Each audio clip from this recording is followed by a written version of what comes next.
Today I want to talk about frictionless experiences and how important those are. It's interesting how sometimes we talk about what's procedurally or technically best, and yet the reality is that's not what we wind up wanting to give our time and energy to. And the reason for that often is because even though something might be technically best, it doesn't feel frictionless. I started using OpenOffice, a free alternative to Microsoft Office, a while ago. And the reason I did that was just because I wanted to avoid paying the monthly fee for Microsoft 365, and I was trying to save money at the time.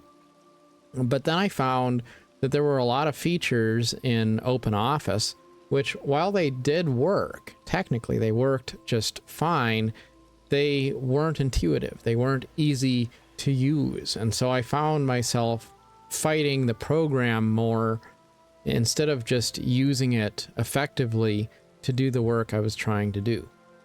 And that was very inconvenient to experience. So in the end, I eventually broke down and just concluded, you know what? I'm going to use the tool that does the job best. And if I have to pay $10 a month and I get a quality suite of products that get the job done, then that's going to be what I do, because I don't want the friction of trying to figure out how to make the program work well for me, when I would rather spend that energy just trying to produce quality work.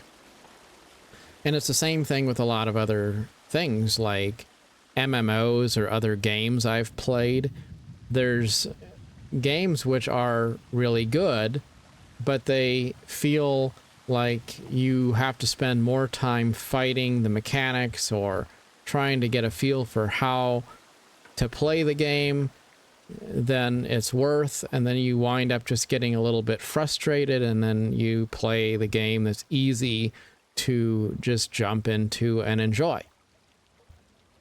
I spent a bunch of time playing the World of Warships, World of Tanks, World of Warplanes games, and I still play them occasionally. But then I tried War Thunder. I tried a few other games, and I found that they just weren't as intuitive. It wasn't as easy to get a feel for how to play the game. And then you go down this rabbit hole of watching a bunch of YouTube videos to figure out how do you do this or that thing. And it just kind of burns you out, because then instead of playing the game, you're trying to figure out how to play the game. It could be the same thing with quests in various RPGs.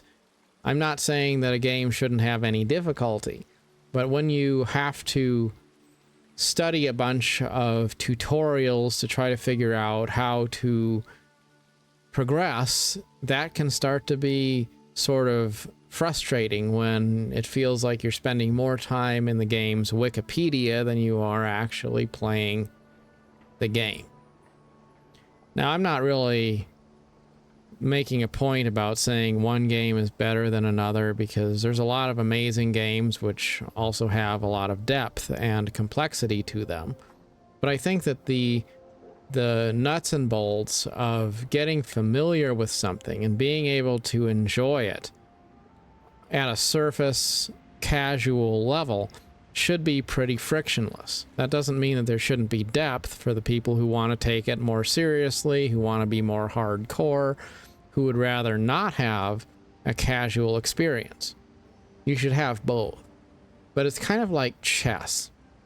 Chess is a great example of a game that's extremely complex if you want to master it. People can spend their whole life trying to master chess and never succeed in doing so. But to explain how chess works as a game is very easy. I could teach anybody how to play chess, and chess is simpler to learn than probably the average board game. but it's very difficult to master. And I think that's the kind of model that we should have when we approach design. We should have frictionless experiences, which are easy to understand, but also complex enough to be difficult to master. And if you can do that, then you have the best of both worlds for everyone, where it just feels like a natural experience. And then instead of spending a bunch of time trying to learn how to navigate the complexity of things like UI or mechanics or something like that, then you can just focus on the experience of enjoying the game or whatever it might be that you're doing. The less friction you can have, the better. And I think about this in work situations too, where if you can do something simple to, like if you're going to send an Excel spreadsheet out and you're going to put a bunch of metrics in there so people can look and see,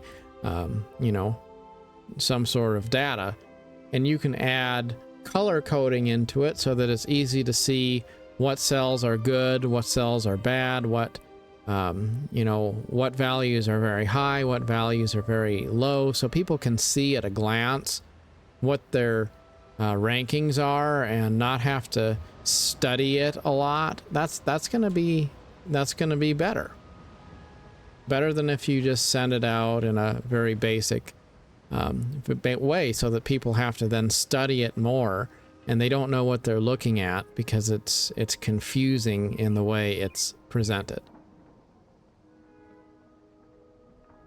You don't want to have to push and steer. You want to be able to just steer the car.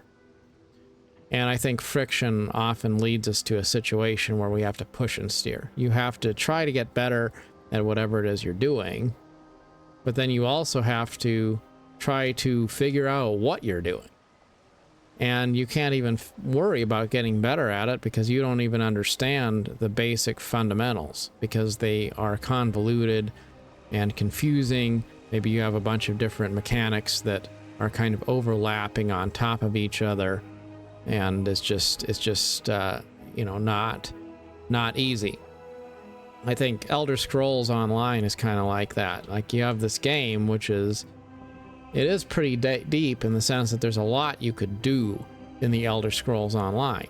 But one reason why I enjoy playing the game is because it's also very easy to play the game. If you just want to do some quests and run around and gather mats and sell them and decorate a house or something in the game, you don't have to worry too much about how to do that. It's pretty easy and self-explanatory and fun to interact with.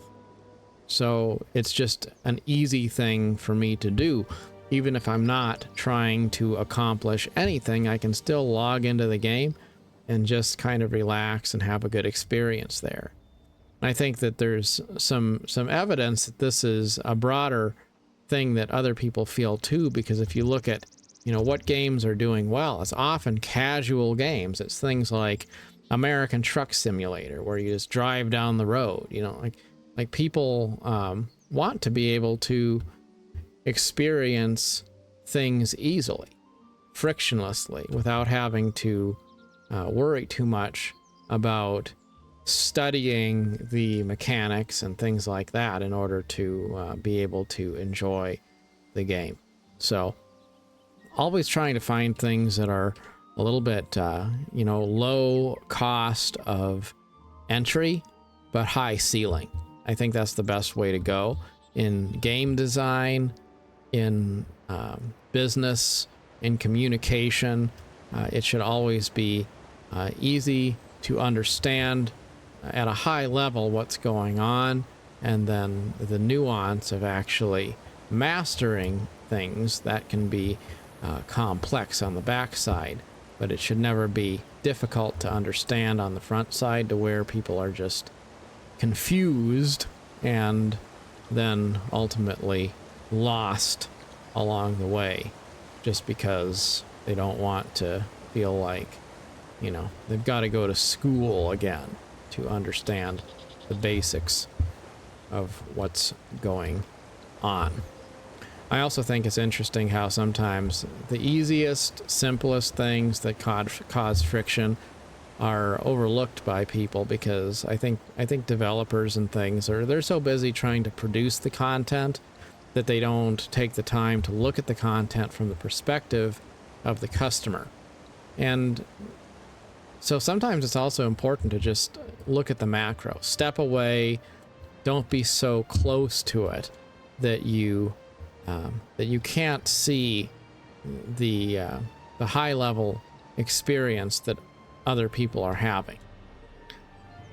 There's a lot of times when people who are experts at something, they think it's simple, but is it simple enough that someone who isn't an expert could enjoy, comprehend, and have a good experience? And if it's too complicated to explain it to a child, then you probably need to figure out how to kind of dumb it down and get it to a point where it's sort of intuitive and self-explanatory. Someone said once that if they had more time, they would have written a shorter letter. And I think there's a lot of truth in that. When you really value something a lot, you figure out how to simplify it so that it's digestible and understandable. And sometimes that's the hardest thing, to take something complex and find a way to make it understandable for anyone. In any case, the high-level takeaway probably is just that sometimes the things which are technically the best aren't the things that deliver the best experience. And even if they are the best on paper, the things that really are going to win the day are the things that add value into people's lives. So focus on adding value into people's lives, and focus on things which add value into your life, regardless of whether they're technically the best thing out there. There's a lot of times where there's a game that gets recommended as, probably the best game in the world, but then when I try it, I don't necessarily feel like I had the best experience in the world. And usually those are the games that wind up drifting down to the bottom of the list of Steam games that I have downloaded but not actually played. While the ones that are more simple, the ones that are easy to play, easy to understand, and fun along the way, those are the ones that wind up getting the hundreds or thousands of hours down the road. As always, good luck on your adventure. Till next time, thanks for watching.